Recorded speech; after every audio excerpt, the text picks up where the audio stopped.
Boa tarde, bem-vindos a mais um programa Caminhos da Responsabilidade do COPIC, o Conselho Português de Igrejas Cristãs. Este ano, o COPIC, o Conselho Português de Igrejas Cristãs, celebra 50 anos de existência. E para falarmos sobre as suas origens, o trabalho realizado e projetos para o futuro, nós temos connosco o Bispo Jorge Pina Cabral, da Igreja Lusitana, atual presidente do COPIC. Bispo Jorge Pina Cabral, é um prazer tê-lo connosco neste início de tarde, para falarmos de 50 anos de história e de como é que vamos celebrar 50 anos de história. É um longo período de existência deste organismo ecuménico e eu creio que seria importante começar, como sempre, pelo princípio. Alguma coisa determinou a origem do COPIC? Alguma coisa, alguma lacuna, algum desafio esteve certamente presente para que igrejas de tradição protestante, anglicana, tivessem formado o Conselho Português de Igrejas Cristãs. O que é que aconteceu? Eu diria que foi o Espírito Santo e, como sempre, no contexto eclesial, nós temos que remeter tudo para a ação do Espírito Santo no seio de homens e de mulheres concretos e que levou que, em 1956, fosse constituída uma chamada Comissão Intereclesiástica, constituída pelas chamadas igrejas históricas protestantes e sinodais, que são concretamente a Igreja Lusitana, a Igreja Metodista e a Igreja Presbiteriana. Ora, essa comissão foi constituída precisamente porque os seus membros sentiam a necessidade de estreitar laços e uma cooperação entre si, de maneira a criar algo de novo também no panorama religioso português, e no sentido da unidade também entre os cristãos. Ora, e depois de anos de trabalho em conjunto, em que se estabeleceram relações de cooperação, de confiança, de maior conhecimento entre essas pessoas, dessa comissão, foi possível, em 1971, criar o Conselho Português de Igrejas Cristãs. Claro que, nesse sentido, a década de 60 foi uma década também muito importante no panorama religioso internacional. Lembramos do Concílio Vaticano II, que abriu a própria Igreja Católica Romana à cooperação ecuménica, aos ventos do ecumenismo, e em Portugal também, nos finais da década de 60, começou-se a sentir uma maior abertura, poderemos dizer assim. Também é importante referir que se estabeleceu no final da década de 60 o Centro Ecuménico de Reconciliação na Figueira da Foz, com o objetivo precisamente de promover a unidade e a reconciliação entre os cristãos, como testemunho também para o mundo. Ora, todas estas circunstâncias levaram a que estas três igrejas, as igrejas históricas em Portugal, decidissem dar um passo mais e não vir a criar aquilo que realmente é algo de único e de singular no panorama religioso em Portugal e que se mantém até aos dias de hoje, que é um conselho e um organismo virado especificamente para a promoção da unidade entre os cristãos. Não existe em Portugal nenhum outro organismo, nenhum outro conselho que tenha este objetivo declarado. Ora, e nesse sentido, em 1971, criou-se formalmente a 10 de junho de 1971 e numa celebração da Ação de Graças realizada na Figueira da Foz e no Centro Ecuménico de Reconciliação, criou-se formalmente o Conselho Português de Igrejas Cristãs. Portanto, que é o culminar desse processo anterior, um processo de labuta, um processo que também permitiu que no panorama evangélico determinadas igrejas se afirmassem no sentido de entender-se o ecumenismo e a realização da unidade, a promoção da unidade entre os cristãos, como algo de fundamental para essas próprias igrejas e para a própria missão dessas igrejas. E eu gostaria de salientar, frisou várias vezes a palavra unidade, que claramente não significa unicidade. Não, antes pelo contrário, é a promoção da unidade visível dos cristãos. Portanto, é uma unidade na diversidade, é uma unidade no respeito pela tradição histórica de cada igreja e pela sua própria eclesiologia. Portanto, unidade não significa uniformidade. O que a unidade significa é, acima de tudo, nós percebemos aquilo que de essencial cada uma dessas confissões contém em si mesmo, dado pelo Espírito Santo, e nas quais é possível criar pontos de cooperação de diálogo e também de entendimento. E, portanto, ao longo deste tempo tem sido esse o caminhar do Conselho Português de Igrejas Cristãs. Claro. Portanto, o COPIC não é, digamos, uma criação ex nihilo, uma criação que nasce do nada, é o resultado, obviamente, de um percurso de entendimento e de relacionamento já antigo. Exatamente. E também de um percurso também internacional que nessa altura também se fez sentir. Não nos podemos esquecer que, particularmente na segunda metade do século XX, é o grande desenvolvimento do movimento ecuménico a nível internacional, fruto do trabalho do Conselho Mundial de Igrejas, da Conferência das Igrejas Europeias, e todos esses organismos, todo esse trabalho, naturalmente também se reflete no seio das igrejas portuguesas. Portanto, eu diria que é um desenvolvimento e uma maturidade que estas igrejas assumiram no seu caminhar. Naturalmente, inicialmente com resistências, ainda hoje aqui e ali com algumas resistências também, porque este caminho da unidade requer uma pedagogia constante e requer uma construção permanente na aceitação e no acolhimento da diferença, e por vezes não é fácil. Nós vivemos com a diferença, porque isso requer que também nós nos questionemos a nós próprios, enquanto igrejas e enquanto pessoas. São 50 anos de história. Poderia nos resumir os momentos mais marcantes destes 50 anos de história?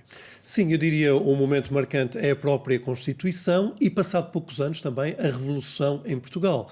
Em 1974, a própria Constituição, a primeira Constituição que veio consagrar a liberdade de culto em Portugal e, portanto, todo um contexto que levou as igrejas e os seus dirigentes a viver com grande entusiasmo esta abertura ecuménica. E o COPIC foi um espaço também de muito diálogo sobre essas matérias. E o COPIC foi. Portanto, o próprio COPIC, nesta abertura, naturalmente foi também um embrião da própria democracia.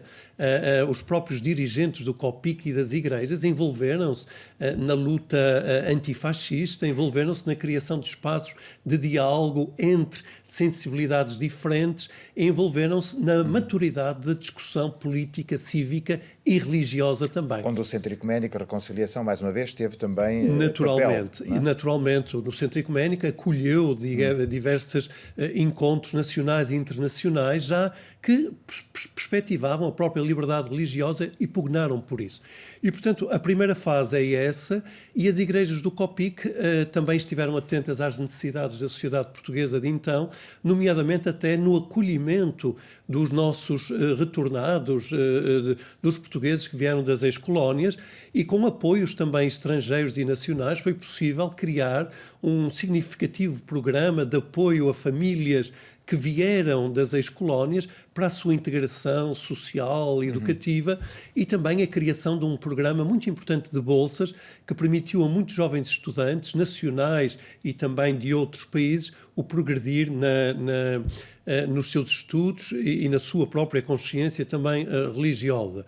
Depois, naturalmente, na própria década de 80, o COPIC procurou desenvolver a sua própria estrutura e, nomeadamente ao nível da produção teológica, da discussão teológica, com a edição de diversos materiais, com a promoção de encontros, agora já também com a participação da Igreja Católica Romana, das outras igrejas evangélicas também, embora essas ainda sempre com algumas reticências, e também uma área que eu considero muito importante e da qual ambos somos também, de certo modo, frutos, que foi o trabalho desenvolvido ao nível das próprias juventudes das igrejas, através do Secretariado Ecuménico da Juventude.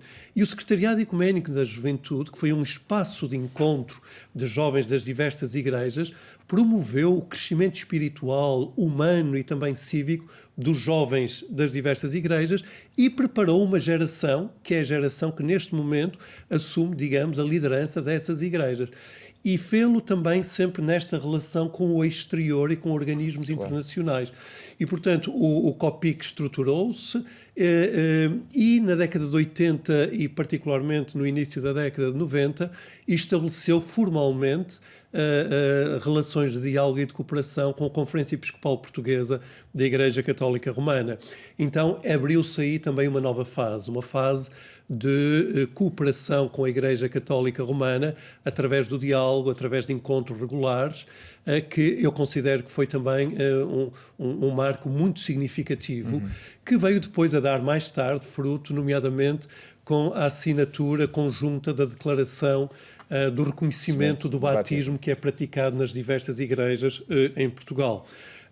E nesse sentido, essa foi uma época muito importante, e no final da década de 90 o COPIC associou-se a todos os movimentos que permitiram também a criação em 2001 da Lei da Liberdade Religiosa. Portanto, o COPIC, através dos seus membros e dos seus órgãos, esteve sempre envolvido em causas e em lutas muito importantes, como continua também hoje. Portanto, a Lei da Liberdade Religiosa tem o contributo das igrejas ecuménicas também em Portugal, e isso é também um elemento também muito significativo. Um dos aspectos que focou é o aspecto das ligações internacionais, das relações internacionais com organismos ecuménicos. Qual é a importância para o COPIC dessas relações? E em termos do panorama religioso português, que benefícios aporta essa relação com entidades que são supranacionais e que reúnem imensas igrejas? Bom, o primeiro aspecto é este, é que o caminho da unidade e da reconciliação não é um caminho local, é um caminho universal. E, portanto, quando nós falamos em ecumenismo, nós falamos na Igreja de Cristo espalhada pelo mundo. E, nesse sentido, qualquer movimento ou organismo ecuménico tem que se inserir na realidade maior da caminhada ecuménica, que se expressa a nível mundial pelo Conselho Mundial de Igrejas, que é o maior organismo, digamos, religioso, que reúne milhares de igrejas de diferentes tradições em todo o mundo, e da Conferência Episcopal, e da Conferência das Igrejas na Europa, que é, digamos, o ramo, a branche do Conselho Mundial de Igrejas, que congrega as igrejas em Portugal, na Europa. Ora, o COPIC é, digamos, o ramo dessa Conferência das Igrejas Europeias, e esta relação de dar e de receber com esses organismos é muito importante, porque nós participamos nesses órgãos, participamos nos eventos que esses organismos promovem. Diversos dirigentes do COPIC têm sido também dirigentes a nível internacional, mesmo ao nível do Conselho Mundial de Igrejas, e isso tem dado o aporte dos cristãos portugueses para o movimento ecuménico a nível internacional. Por sua vez, as igrejas em Portugal percebem e alargam os seus horizontes teológicos. É uma percepção muito mais muito mais vasta, global, das questões que se colocam ao ecumenismo e dos desafios que também se colocam ao ecumenismo. Até porque essas instituições, elas não se focam apenas na unidade, a unidade é o seu cerne, mas elas têm uma participação e uma intervenção no domínio da Europa, no domínio das nações, muitas vezes que é uma intervenção política a partir dos valores do Evangelho. Naturalmente. Portanto, qualquer igreja ecuménica procura que a sua missão seja uma missão encarnada. E, portanto, os grandes movimentos ecuménicos, e o COPIC também em Portugal, assume esta encarnação aceitando os desafios sociais, políticos que se colocam em cada altura e em cada tempo. E, nesse sentido, as igrejas estão envolvidas, e os seus dirigentes também, politicamente e socialmente, na defesa dos direitos humanos, na causa dos refugiados, na promoção de um desenvolvimento harmonioso, e assim tem sido feito, e nomeadamente na questão também dos próprios refugiados. Por exemplo, hoje, um dos grandes temas e as igrejas estão envolvidas é o acolhimento dos refugiados na Europa. Claro. E dizer que nós, enquanto Europa, somos um espaço de acolhimento e não podemos estar a erguer muros e não podemos estar a separar as pessoas, porque a tradição que nós defendemos é uma tradição em constante evolução e, portanto, tem que assumir estes desafios que uma missão encarnada tem que assumir e o que o mundo traz. Portanto, nesta relação sempre muito dinâmica e, naturalmente, também muito exigente, temos que a reconhecer. E, portanto, o COPIC tem sido um elemento, e tem promovido, e promoveu até recentemente, há 2 anos atrás, em Lisboa, uma grande escola e conferência de direitos humanos, no verão de há 2 anos atrás, em que se discutiram precisamente estas questões e na qual estiveram também especialistas de todo o mundo e particularmente também da Europa. Portanto, o COPIC sempre teve esta abertura, porque o ecumenismo é isso mesmo, é uma abertura de relação. E, portanto, o COPIC é, em Portugal, digamos, a expressão da Conferência das Igrejas Europeias. É um dos organismos que representa essa conferência. Quando se fala de COPIC, fala-se de ecumenismo.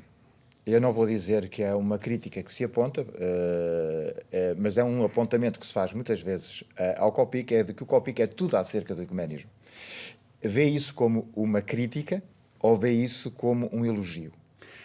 Bom, realmente a vocação do COPIC é o ecumenismo. Um ecumenismo que significa a promoção da unidade visível dos cristãos. E aqui há 2 áreas, como há pouco também referiu. Por um lado, temos que trabalhar entre as igrejas e entre os cristãos aquilo que nos divide, e aqui jogamos com aspectos de natureza teológica, bíblica, eclesial, na promoção desta unidade, que não pode ser só uma unidade de oração, e que tem sido, e este é um aspecto muito importante que temos que sublinhar, todo o lastro espiritual de oração e celebrativo que ao longo destes 50 anos se tem estabelecido em todo o Portugal. Por exemplo, esta semana que estamos a celebrar, a Semana de Oração pela Unidade dos Cristãos, é vivida em todo o Portugal, entre igrejas de diferentes tradições, em que os cristãos se reúnem para orar pela unidade ao mesmo Senhor Jesus Cristo. E, portanto, esse é um dos níveis de atuação do ecumenismo. Claro. Mas há um outro nível para o qual o ecumenismo também nos remete, que é o nível da reconciliação. Ora, se nós queremos a reconciliação entre os cristãos, nós estamos a falar de uma reconciliação que tem implicações na chamada oikomen. Porque quando nós falamos em ecumenismo, nós estamos a falar de oikomen. E oikomen é um termo grego que significa toda a terra habitada. Casa comum. Ora, então o que nós queremos é a unidade da criação de Deus e a unidade da humanidade, a reconciliação de tudo aquilo que Deus criou. Naturalmente, o ecumenismo é isto, portanto, tem esta dinâmica em si inscrita, por um lado eclesial, mas por outro lado também de missão. Portanto, o ecumenismo não apaga aquilo que deve ser a especificidade de cada igreja, mas tão só nos diz a nós, enquanto cristãos, que o ecumenismo faz parte da missão. Aliás, é muito interessante que o Papa Francisco, recentemente, há um mês atrás, escreveu uma carta interna dizendo isso precisamente aos bispos de todo o mundo, dizendo assim: o ecumenismo não é uma possibilidade ou uma opção a tomar, mas o ecumenismo faz parte da missão de cada diocese e das igrejas nacionais. Faz parte do ser da igreja. Faz parte do ser da igreja. Como eu e o Pai somos. Exatamente. Quais são os desafios que o COPIC, são 50 anos, 50 anos é bom de recordar, o passado é importante para um presente e para um futuro que se quer construir. A pergunta é, quais são os desafios que se colocam ao COPIC no contexto de hoje? E não me refiro já agora aqui ao contexto da pandemia, já lá iremos, mas no contexto de hoje, do Portugal de hoje, da Europa de hoje, do mundo de hoje, quais são os desafios do COPIC? Olha, é de manter viva esta esperança e este compromisso que os nossos pais nos deixaram. E isso, por vezes, não é fácil, dado que, por vezes, as prioridades das igrejas e as exigências da missão, por vezes, levam a que a dinâmica ecuménica seja colocada um pouco de lado. Por outro lado, por exemplo, a própria dinâmica do diálogo interreligioso, que não existia, por exemplo, na década de 70 do século passado, hoje parece que toma também uma prioridade, na medida em que nós percebemos que as questões que são colocadas às religiões, o diálogo interreligioso, está confrontado com desafios que nós também temos que abraçar. Mas nós não podemos perder a especificidade. E as igrejas ecuménicas são também igrejas implicadas na colaboração interreligiosa e no diálogo com as outras religiões. Mas o campo ecuménico é uma área própria. E por isso há que manter a especificidade desta área, e para isso impõe-se também uma própria formação. Nós temos que saber formar as novas gerações daquilo que é o próprio ecumenismo, porque o ecumenismo requer uma formação apurada, porque realmente toca em todas as áreas do ser igreja e das próprias igrejas. Portanto, a área da formação é um desafio muito importante que se colocou e que se continua a colocar também ao próprio COPIC. Por outro lado, naturalmente, sendo assumido por igrejas minoritárias, por vezes o COPIC luta também com as próprias fragilidades dessas igrejas, na sua organização, na disponibilidade de recursos humanos e materiais, mas tem sido feito um esforço muito sacrificial para que realmente o COPIC continue. Esse, a meu ver, é também um dos desafios e, por outro lado, também é o desafio de integrar outras igrejas no próprio COPIC. E, graças a Deus, recentemente a Igreja Evangélica Alemã do Porto integrou-se como membro também do COPIC e o COPIC está aberto, através do diálogo, a integrar também outras igrejas. De forma a que o Conselho seja um Conselho maior. Um Conselho maior e, naturalmente, com outra abrangência também. Temos pouco mais de 3 minutos e meio para o final do nosso programa. A pergunta agora, a pergunta que se impõe é: vamos celebrar 50 anos no decorrer de 2021. 2021 que vai continuar, pelos vistos, a ser um ano de profunda anormalidade. Como é que se vai poder celebrar 50 anos de história neste contexto? O que é que o COPIC se propõe fazer? Olha, eu tive a graça no ano passado a Igreja Lusitana ter um duplo aniversário, os 140 anos da sua Constituição e os 40 anos da sua integração na Comunhão Anglicana, e percebi uma coisa, é que se nós celebramos, nós resistimos. E o celebrar em si permite visionar o futuro, permite continuar a acalentar a esperança e o sonho. Portanto, nós temos que celebrar. Se não é de uma maneira, é de outra. Se não é de uma forma mais presencial, será de uma outra maneira, não é? E, portanto, nós temos é que manter vivo as razões da celebração e aprofundar isso. E o COPIC, neste ano celebrativo 2021, dos seus 50 anos, propõe-se, por um lado, preservar a sua história e a sua identidade, e, nesse sentido, propõe-se reunir testemunhos de 50 personalidades que ao longo destes 50 anos tenham contribuído para a causa ecuménica, portanto, a edição de um material. Propõe-se também fazer uma celebração a nível nacional, vamos ver como é que isso é possível, e também, através das plataformas Zoom e formativas, criar espaços de diálogo e de cooperação.